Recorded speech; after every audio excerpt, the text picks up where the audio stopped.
Dave, would you like to introduce our speaker, please, Sure, sir? thank you.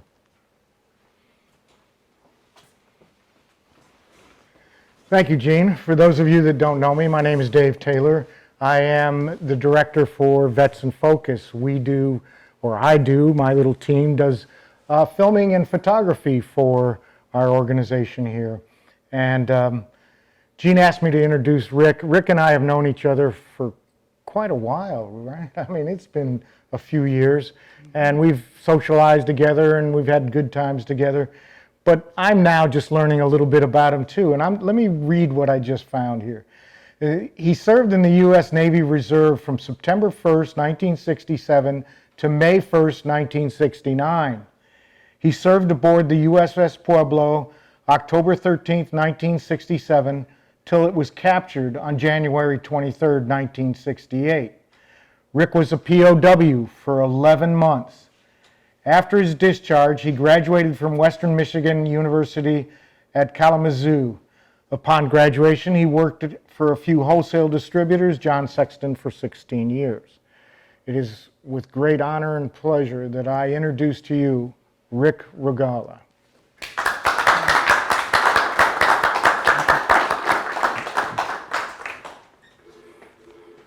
Good evening, everyone.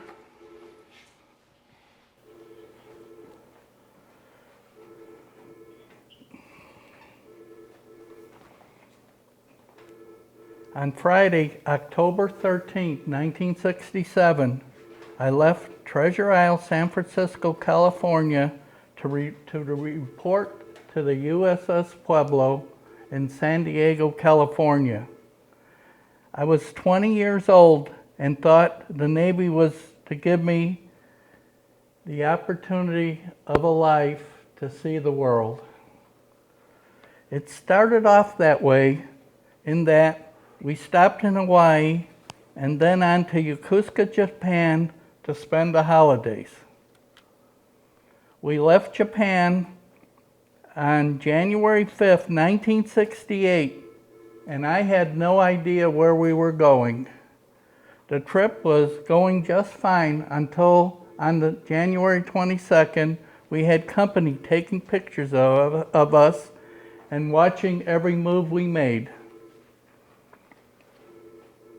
Early morning of January 23rd was the start of a day that I will never forget. 5 torpedo boats and 2 airplanes surrounded our ship, and the North Koreans were ready to board. On a moment's notice, we replied, "No, thank you," and we headed out to sea. We started destroying classified material, burning what we could in the classified room, and dumping papers over the side. Bullets began to come, and injuries started to mount. My beloved crewman, Dwayne Hodges, was killed instantly, trying to throw papers over the side. During this time, 12 crewmen were also injured, but they eventually recovered from their wounds. We had 2 .50 caliber machine guns aboard, which we only got to practice with one time before leaving port. Were not mounted and thus were useless. The North Koreans started to board us and blindfolded us on our way to Wonsan Harbor. There we were taken off the ship on a few gangplanks onto a bus which would take us to the train station for an overnight trip to Pyongyang.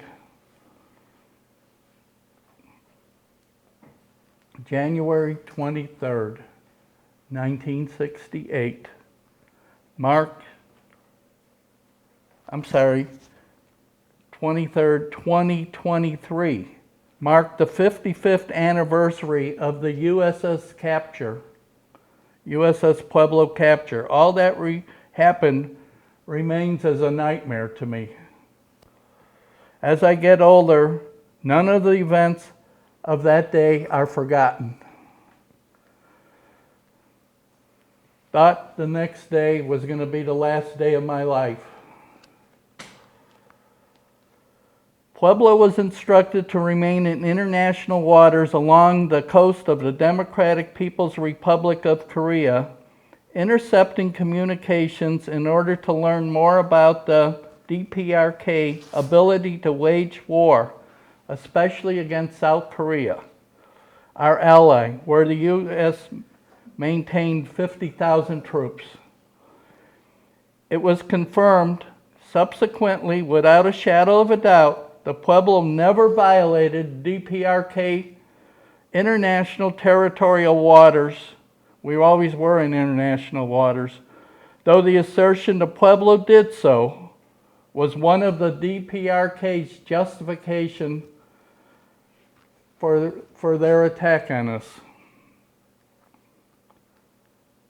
Pueblo was ill prepared to do the job, neither the ship nor its crew. The U.S. ignored warning signs. Warlike situation that prevailed on the Korean peninsula at the time, which at the least should have caused postponement of our mission. And little thought was given as to what would, could, or should be done to the Pueblo rescue if the North Koreans ignored international law and the laws of the sea. It has been written, investigators have uncovered false assumption, negligent planning, and embarrassing inadequate equipment that culminated in the vessel's capture and set the stage for a dangerous showdown between the United States and North Korea.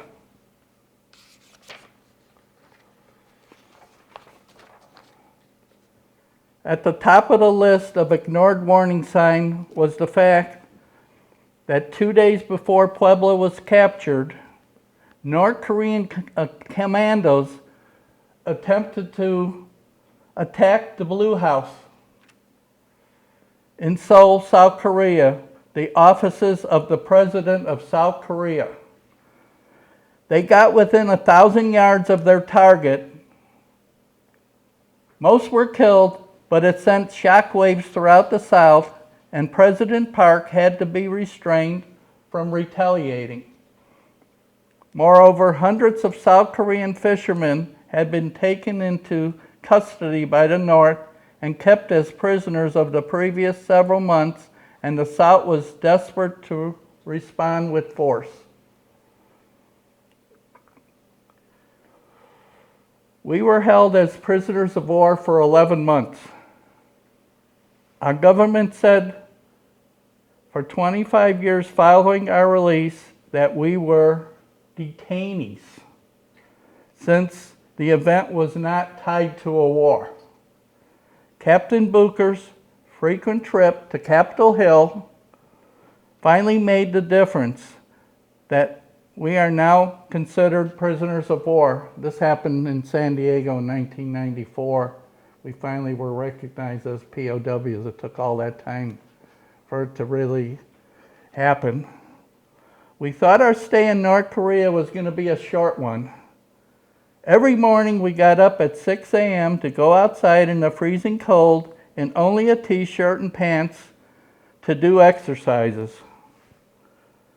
Then our delicious breakfast of turnip soup, flies, was given to us, dirty rice for lunch, and turnip stew with weeds for dinner. Yummy. After breakfast, we were confined to our rooms for the day. We went to school from time to time, learning communism and why it is the best way to live. Everything was free. Wow, give me a break. Our lives would consist of living in a hut, a shot for any medical condition, working in the fields, and nothing to do except praise the Almighty Leader for being so good to us. Some of the highlights of our 11 months in captivity, including writing letters to our families back home. Here, we had a chance to alert them that our stay was no picnic.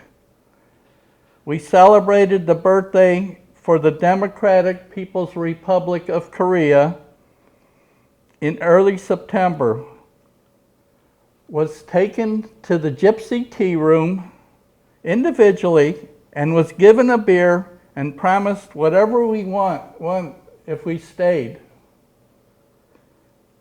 New home, women, free health care, new car.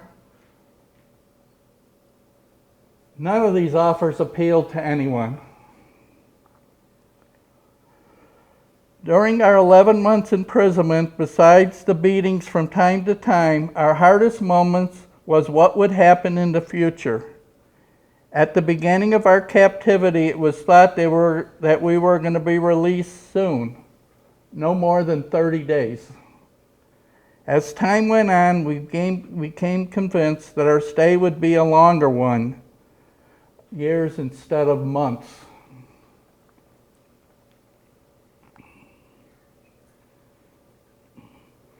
We also got to clean the hallway floors and bathrooms twice daily with dirty rags used over and over again until they fell apart. We were harassed and threatened daily. Interrogations started first with the officers individually and then crew members in groups of 3, including myself. They wanted us to admit we were spying and planning to attack them. All I gave them was my rank, name, service number, and date of birth. The questions kept coming and the answers were the same. After getting nowhere with the 3 of us, they promised to have a shot at dawn. In the first month seeing the captain, he looked like he aged 20 years. The North Koreans promised him they would start killing each crew member, youngest ones first, until he started talking. But the worst treatment took place in December. Through third countries, the North Koreans found out our Hawaiian good luck sign was really an act of defiance. Time and Newsweek had put our pictures on the front page showing our message and blowing our cover. Not very interested in reading anything they put out anymore, to say the least, really. Then was the start of Hell Week. Every move we made was rewarded with punishment. Our heads had to be held down for a full day, like this. I was accused of moving my head, and for that I got a fist to the mouth, which I never saw coming. Then I stood in front of the guard while he spoke Korean. I said, "Yes." Wrong answer. Another blow to the mouth. Each time I was hit, I fell to the ground and was kicked so to get me up quickly. I could then wiggle my teeth. On the 4th day, this treatment ceased and made 100% turn for the better.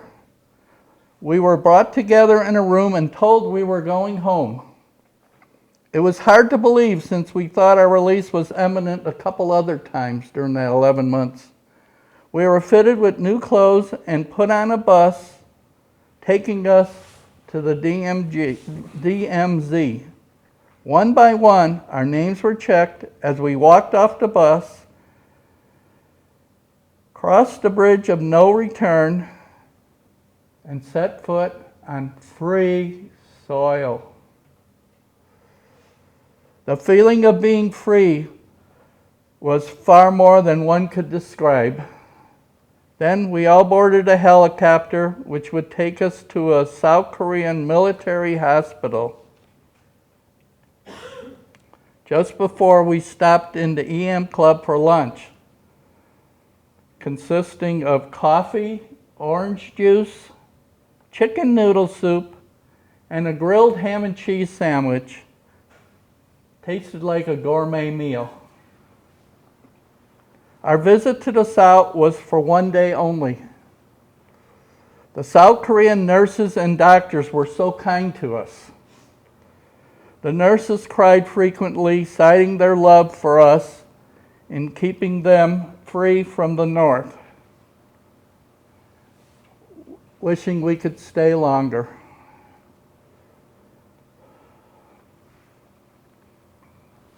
The next day we were taken to the airport for our trip to San Diego, California. We stopped in the middle of the night for refueling at Midway Island.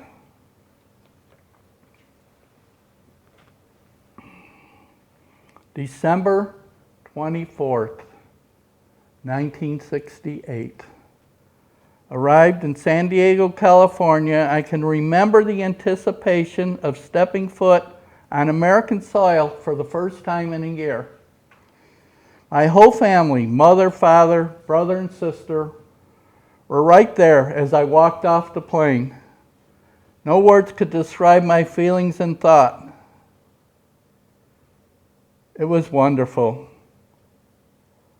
Also coming off the ship was my beloved crewman, Dwayne Hodges, in a box. He was the last one to get off. It was soon we all had the opportunity to meet the governor of California, Ronald Reagan, and his wife. He welcomed us home and embraced us. After a mini celebration, we boarded a bus that would take us to Balboa Hospital. The streets were lined with hundreds of thousands of people. What a thrill. Really was. We were thoroughly checked for any medical or dentistry issues. A week later, we were moved to North Island for further assignment. We were told a court of inquiry would convene to establish the facts and issues surrounding our capture. I was asked to testify and stated, I have nothing to say. Asked the more senior crewmen and officers. By saying that, they would not let me go home for a while, like many of the other crewmen did.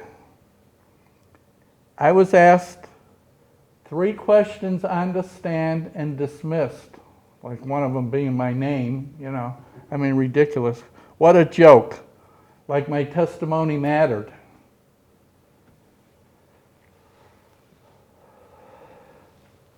The court convened in early March in Coronado, California. To summarize, they blamed our beloved captain for giving up the ship, and for that he was going to be court-martialed. The final review noted that the captain suffered enough and would not be expected to receive any further punishment.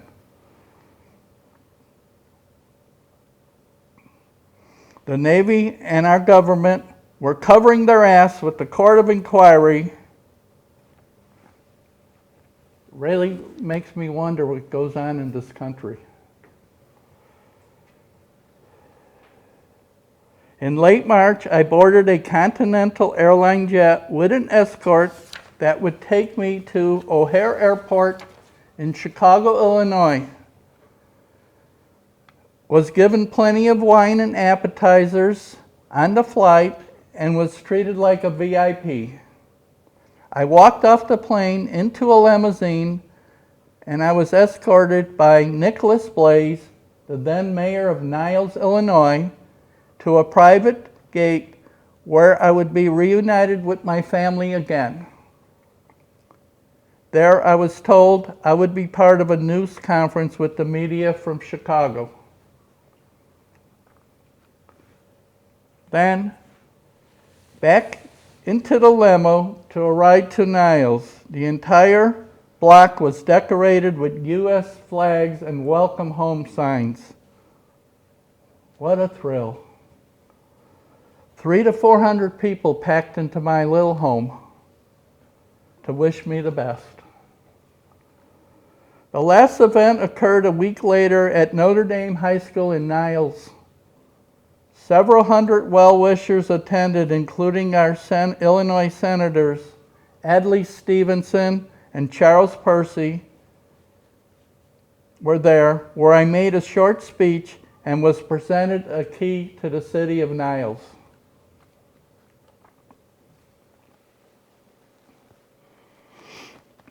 Since its capture, Pueblo has been a museum in North Korea, open to the public, with explanations as to what the ship had been doing when it was captured by the brave North Korean Navy, and including the U.S. apology. Many millions have visited, according to the DPRK.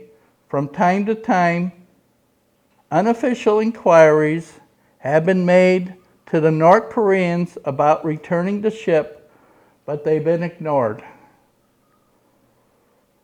Given the current state of U.S.-North Korean relations, Pueblo is likely to remember where it was. About 15 years ago, I retired from my job. I couldn't concentrate anymore in wholesale distribution. The Pueblo incident ran over my life. It was everything I talked about. And my burning desire today, and still will always be, and it prompts my talking to people like you, is the ship is still in North Korea, and we don't do a damn thing to get it back. And it pisses me off, really, to be honest with you. Nothing really is happening. I am in contact with Stubby, and I haven't seen him in a while. That's why I was asking about that, where he's going to be and that kind of stuff. So I got to find, know where that's at Thursday and try to make it, because I'll go up there and ask him what's being done now that the House is Republican. The last time I had met him was in Venice, Florida at Patriots Park. Not the past Veterans Day, but the one before that. And he told me once we take over the House and Senate, he says, I'll really go to work and try to do something. But I think their hands are kind of tied, though. With the state of affairs there's always something going on or something. But there's some good ideas out there of what can be done, So, but I will never give up, since this is still a commissioned ship in the Navy. Very important issue here. Still commissioned. I think it's the second oldest. Writing a note to your congressman or senator would not hurt. The return would put the public incident in the past and not be an important issue in my life.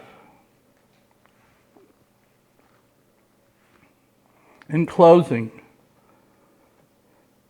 I am proud to be an American, and I thank God I am here to tell my story. We are the land of the free and the home of the brave. Thank you, and God bless America.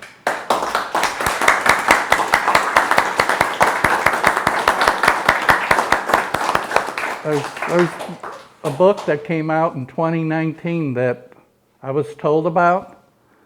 The capture of the USS Pueblo was written by a Navy commander. He's written some other books, but he was in Washington, D.C. when this was all happening and observed it all and put it in book form. And one of the other crewmen who read the whole thing says it's the closest thing to telling the true story. I had bought this on Amazon, so it's out there. It's very I mean, it parallels a lot what I had in my speech before reading this, etc. So anyways, just wanted to let you know about that. And from that, I'll take some questions. Rick, did the,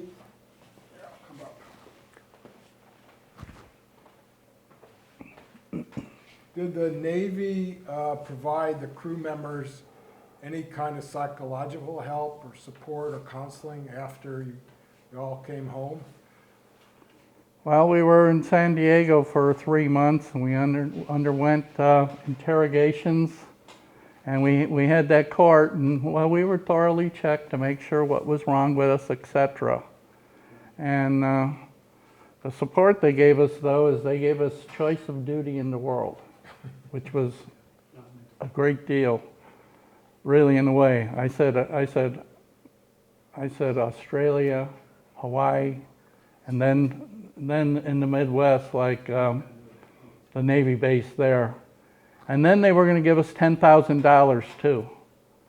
So that was about the best they could do, but during the time we were there, besides our normal pay, which was about, mine came out to clearing about $42 every 2 weeks, we received $2.50 for every day we were there. And that was it. So, Is that meals and expenses? yeah. Travel fund, Yeah. dry cleaning? Thank you. Hold on, Rick, I have a question for you. Okay. How much time did you have from the time the North Koreans first showed up until they started to board the ship? Well, You remember that? We started seeing signs of right early in the morning, and it all unfolded real fast. I mean, it was, like an hour or two, and it was all done. They came and took us. They were serious. They knew what they were doing because they detected us the night before or day before. They took pictures of us and everything. We should have got the hell out of there, but the captain elected to stay. But we could have left and this wouldn't have happened. So I mean, they knew what they were doing. They had the airplanes and the 2 airplanes and the 5 torpedo boats. We didn't have a chance in the world to do anything. I mean, it was that bad. So, I mean, it happened bang, bang, bang. It was over. By early afternoon, they were bringing us in and they took us to some room where we were blabbed to. I don't know what they were saying in that, but I thought they said we were going to be killed, and unfortunately that ain't what happened, but I was scared shitless to say the least. Yeah, I'm sure. Any other questions? Dave? Rick, I've always been wanting to ask you this. Does the name John Anthony Walker mean anything to you? Well, I've heard the name. He was a Russian. He gathered intelligence for the Russians, and his name was mentioned prominently some years after our capture, that he was involved with the thing. He wanted the equipment to be used with Russia and that kind of stuff. So I don't know. I know all the information was sent to Russia after they went through everything on the ship and they took what they wanted. It was all shipped then to Russia. And they went over everything with a fine-tooth comb. So I guess that's a part he played. Thank you. Well, Any other questions? Let's give Rick a big hand. Rick, thank you very much, buddy. thank you. Thank you. Thank you. So is there anything else for the good of the order tonight? With that, we'll adjourn the meeting. Thank you very much. Thank you, Rick. You're welcome.